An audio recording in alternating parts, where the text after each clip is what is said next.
are made of. But rural demand still needs a nudge. What can make India's consumption story last the test of time? Policy push or private sector employment? Calibrating the Consumption Conundrum with the Group CEO and MD of Mahindra Group, Mr. Anish Shah. Give it up, ladies and gentlemen. May I please call on stage Group CEO and MD, Mahindra & Mahindra, and President FICCI, Dr. Anish Shah. Also my colleague, TV9 Networks, Sridharan, to host the session, please.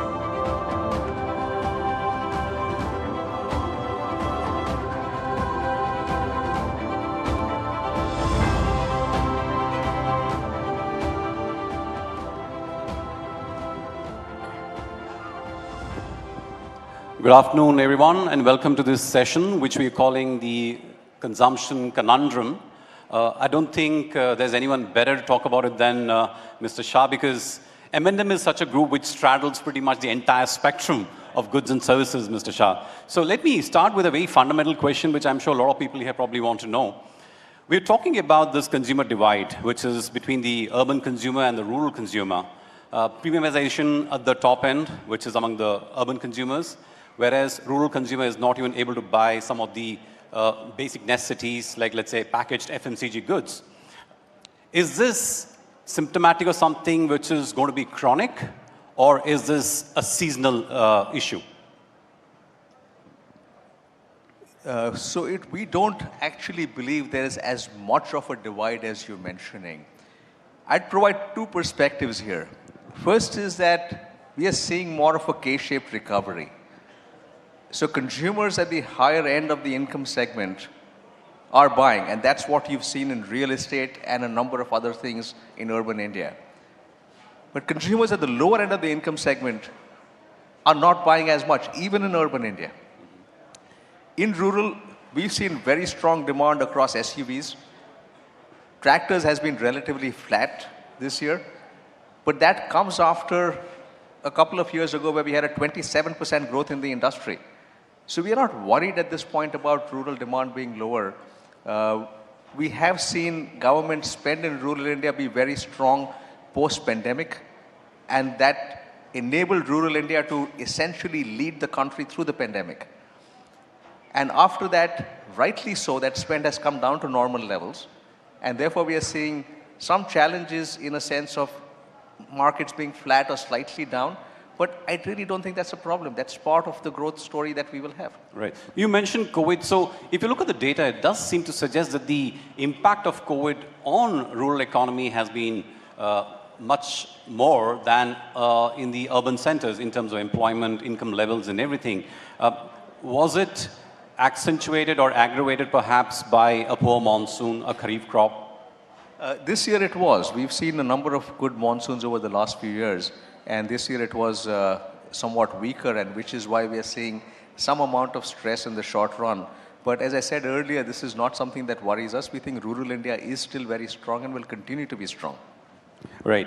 And if you look at the investment that needs to go into rural, the Prime Minister just announced a 700 lakh ton plan for storing grainage, which I'm told will be the largest storage facility for any country. Why has industry been reluctant, if I can say that, to make greater investment in the agri sector? Because there are many opportunities along the agri supply chain, right from processing to storage to marketing, where industry could play a much larger role. So why don't we see more investment coming from industry in things like storage or even marketing and processing? I think the broader question has been, why is private capex fairly low so far? Because if you look at the last few years, it's essentially been government capex that's really driving the economic growth at this point in time.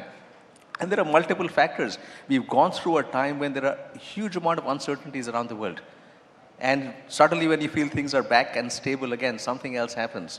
So that has resulted in companies pulling back to some extent. But if you look at certain pockets, we are still seeing significant growth. And I think we are poised at a point today where private capex will start taking off. And that will apply to agriculture as well as many other sectors, because we're starting to see capacity utilization hit certain levels where capex has to come in. And the India growth story is just amazingly strong right now. And that's going to essentially pull private capex in and have that grow much faster. Right. So one of the big highlights of the budget this year was the fact that the finance minister projected only a 5.1% fiscal deficit, which in some way she was leaving room for industry to actually start borrowing, and the government doesn't crowd out industry from the market. So what are the sectors where you think we'll start seeing some investment happening fairly quickly? Because if you look at the government spending, it has actually been very aggressive. It's doubled in 3 to 4 years. So I think it's high time the private sector caught up with the government. I would agree with that. We've in fact started. So at Mahindra, we have doubled capacity in our auto business. And we're going to put in even more capacity as we go forward. Our tractor capacity is up by 60%. And we're looking at tripling the capacity for our resorts in India. So this is just the start. There is a lot more investment that's coming in. And we're going to see a lot more growth across multiple sectors in India. Right. But the reality remains, Mr. Shah, is that a lot of our workforce is still employed in the agriculture sector.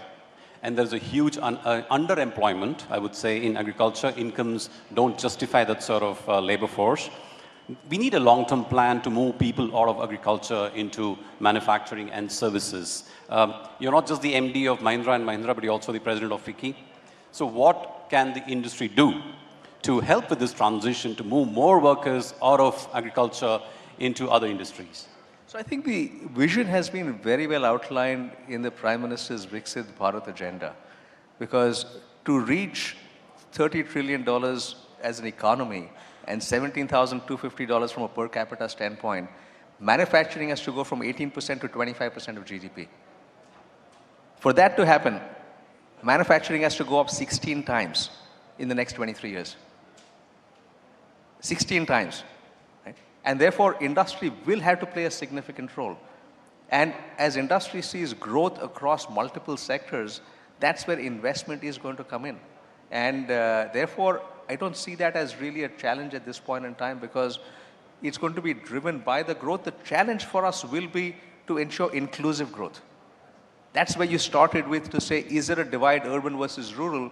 And I don't think it's urban versus rural. It's among the richer segments of society versus the not so rich segments.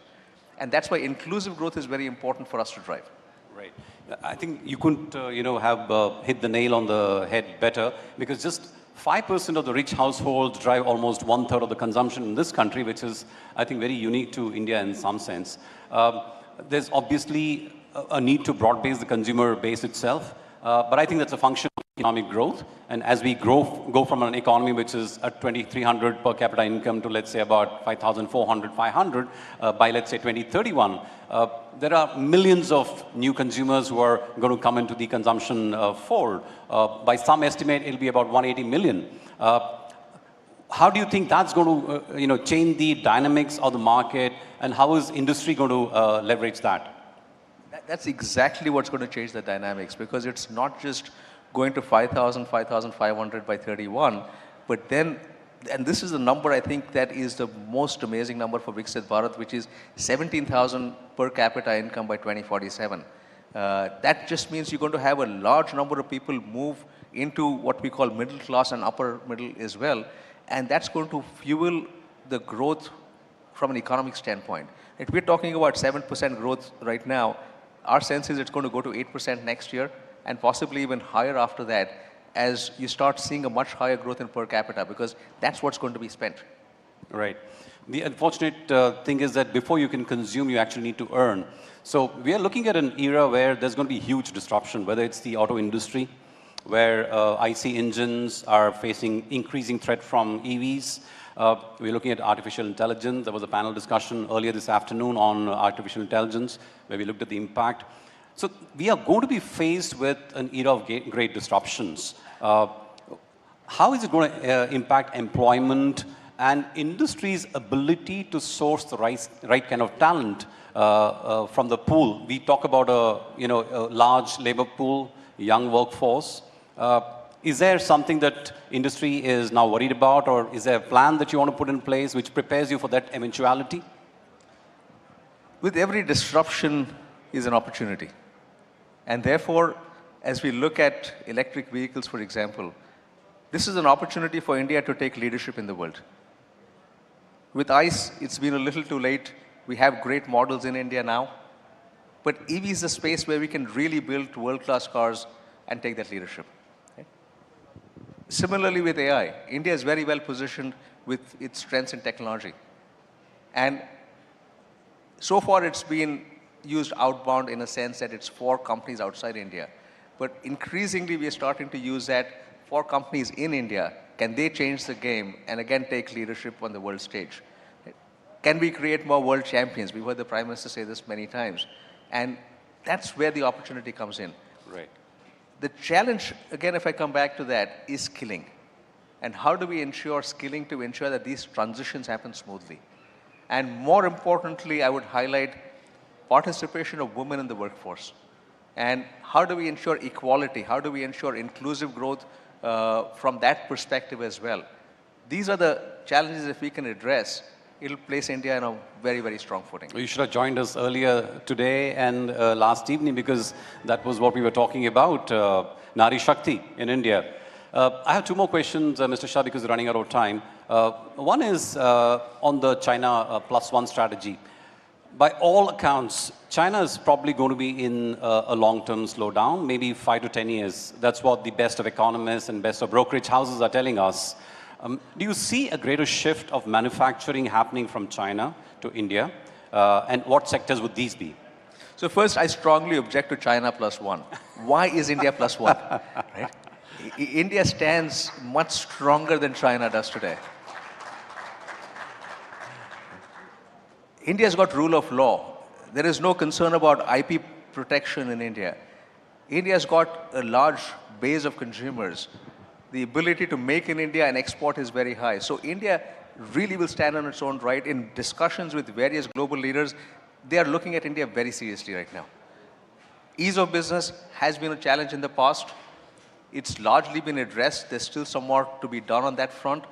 The recent budget providing incentive for states is a great step in that direction, because often the center and the states have not been fully coordinated in terms of driving that ease, and hopefully that is moving on forward now. The second aspect is around infrastructure and logistics. And there again, we are seeing huge amounts of infrastructure being put in, from roads to ports to airports, logistics hubs. And as all of that comes in, it's only going to make it easier for big manufacturing hubs to come into India. So this story, I think, is coming together fairly well.